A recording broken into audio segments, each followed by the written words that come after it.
Assalamu alaikum, everyone. Inshallah, I hope everyone is having a really great and blessed Ramadan with very little stressors and drama. But of course, I know the reality of that's not happening.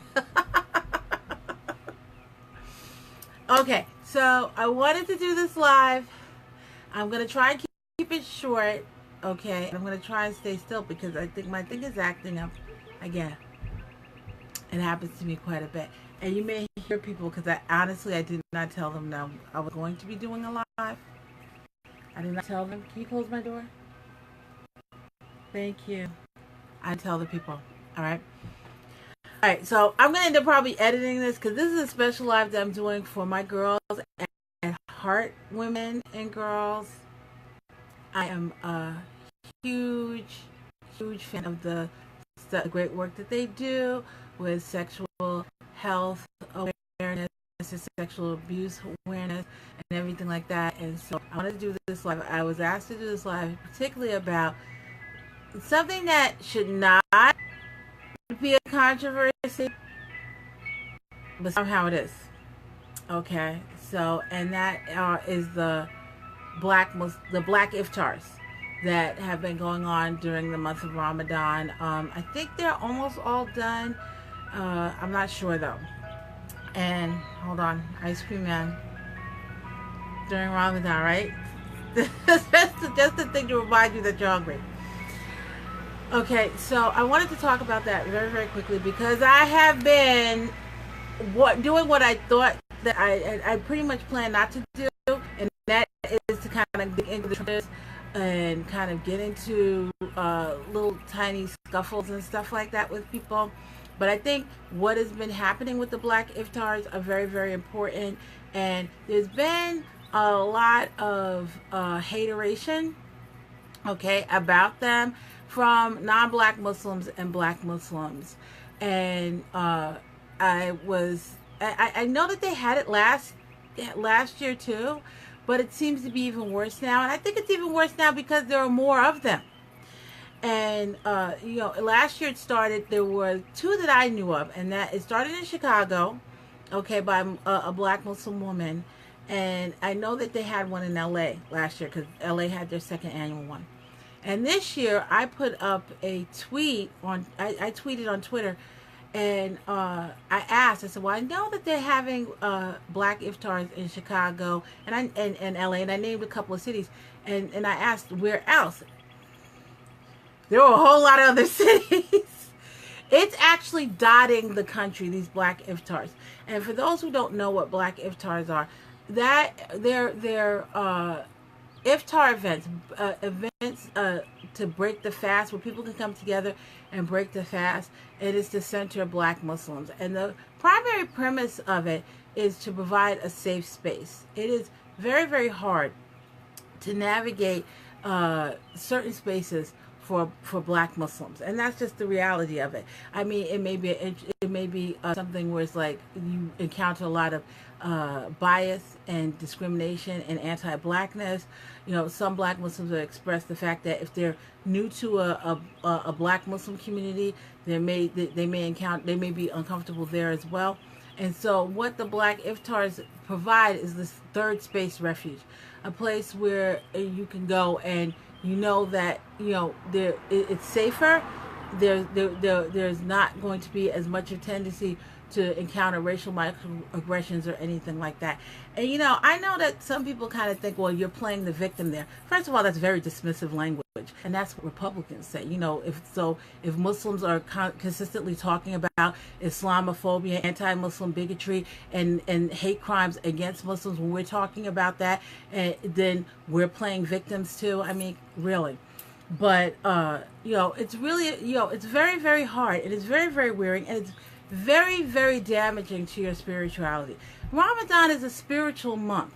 It is a month where you not only fast, but you actually take a break and you kind of back away a little bit from everything that as much as you can in life, so you kind of focus and center your attention on your relationship with the law, garnering as many blessings as you can, reflecting on your life and on your relationship with the law or your relationship with people. I mean, there are times during the month where people will come and they'll actually, people that they've had like clashes and arguments with, they'll get together and be like, listen, let's talk this out. It's Ramadan, it's like something that happens. And so that's what you want. That's what you crave. And sometimes that's not what you get. What you get is a lot of animosity, anxiety building discomfort, this feeling that you're unwelcome. And how long are you supposed to subject yourself to that? Okay. And so basically what these Black Iftars signify is not something that's new. Okay. Black Muslims have kind of been distancing themselves for years, where they have their own little spaces and enclaves, probably in homes and stuff like that. But this is just really an open way of saying, listen, there's a problem here. People need safer spaces. We're in survival mode here when it comes to our spirituality, because all the damage that's inflicted upon us through these other caustic spaces. So here, Black Iftar. That means Black people, it's a safer space for you, okay? And that's where we are right now. And instead of being mad at them, why don't we kind of think about that? The fact that that's where we are right now. What does that say about our ummah, that we have to have these events where people kind of have to tuck themselves away and just feel like, I need a break just from one night. I can't take it. I just need a break from all of it from one night. And so instead of that, there's pushback and you lash out against the people that created the spaces. Okay, and there are a few things that are said, and I'm only going to address a couple of them, because honestly and truly, non-Black Muslims, none of your business. And besides trying to understand what's happening in these communities that's caused and trying to change things on that end. But as far as telling Black Muslims what they need to be doing, what they need to be thinking, what they need to be feeling when it comes to that, that's none of your business. And I haven't addressed non-Black Muslims when it comes to it, because honestly, first of all, I don't care whether or not they approve or disapprove of it. And it's really not about that. It's really about providing these safer spaces. It's something I've had to do personally. Okay, it's like it had gotten to the point for me. Every single year there was a situation, and guess what? This year there was a situation too. The moment I decide, you know what, let me just kind of go and go to one of these events, and it's like the luck of the draw. Like I push my luck if I go to more than one. Because if I go to one and it's incident free, I used to lull myself into this belief that, okay, well, maybe everything's going to be all right. Maybe it's going to be different this month. I don't know why, because nothing's changed. Muslims aren't really having the conversations that they need to have, getting the education that they need to get to kind of make these spaces better and more Islamic. Okay, beyond a dome and some nice carpeting and some chandeliers. Okay, but actually making it more Islamic. No one's really working to do that in a lot of these spaces. So especially where I live. So why am I expecting that, okay, well, maybe this year will be different. Maybe there won't be anything this year, because every single year there's something different. And I am specifically addressing Black Muslims, because there are Black Muslims who have a certain amount of privilege.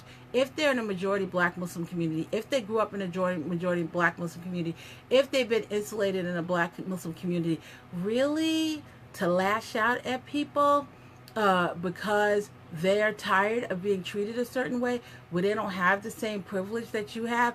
They're not in a majority Black Muslim community. They don't have, their Blackness is attacked consistently.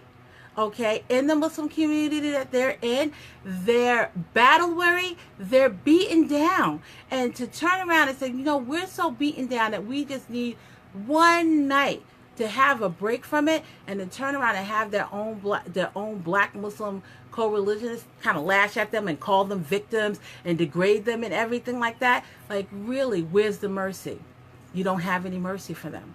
You don't have enough mercy to kind of think about where they're coming from. You don't have enough mercy to kind of say, well, you know what, that's not really my thing, but you know what, maybe the situation is so bad for some people that this is what they need. But no, just lash out. Like, they don't get enough. It's not enough that they have to face anti-blackness and bias and all of that stuff in their communities. But when they try to get a little bit of a refuge from it, then from the other side, here come their fellow black Muslims lashing at them too. Do you know how spiritually degrading that is? How wary that makes a person, that you're just battling these two extremes and you're in the middle, and all you want is some peace. All you want is a place to have real fellowship where you don't have to be worried about being treated like you're subhuman, like a second-class citizen or anything like that. Is that really so much to ask? I don't think that it is. So I think that if people are really worried about these Black Iftars, which they shouldn't be, but they're really worried about it, for non-Black Muslims, listen, go into your spaces and really see what is happening and what is going on that is causing this type of thing to happen, okay? And Black Muslims, like, really lighten the heck up. Lighten the heck up. It is not an easy thing to traverse to this and then turn around and have your own people be part of the abuse that you experience as well. It's bad enough that you have to create these spaces, but then to turn around and have your own people actually be just as abusive as the spaces that you try to escape. I mean, really, you're not being Islamic. You can try to quote as much Quran as you can, but the fact of the matter is that you're being degrading, you're being condescending, and you're not showing any mercy. So why not look into that part of the Quran where Allah says that the believers are merciful on each other? You don't have that. You do that. You don't want to try to understand that. Why not look in the part of the Quran where it says, in the Hadith where the Prophet ﷺ talks about the body, if one part is hurting, then the entire body becomes sick. No one's sick or feverish. No one is caring about the pain that causes this.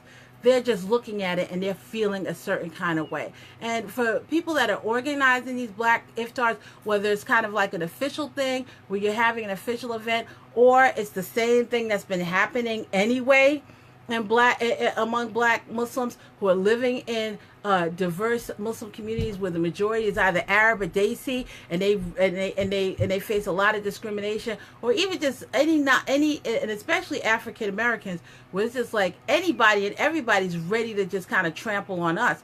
So it's like, and if you're doing those things, keep on doing them, because it's better to do that and to save some of your connection to this blessed month than have to face the emotional trauma and consequences of consistently going to spaces that the majority of Muslims are simply not ready to change. May Allah bless everyone for the rest of this Ramadan. I hope everyone has a really spectacular Eid and everything, and that's a whole other thing, going to Eid. But I hope everyone has a great Ramadan. I hope all the Black Iftars are rocking and everyone gets together and they leave with a heightened sense of spiritual upliftment, and they have their break that they definitely deserve, being Black Muslims in America, inshallah. All right? Assalamu alaikum.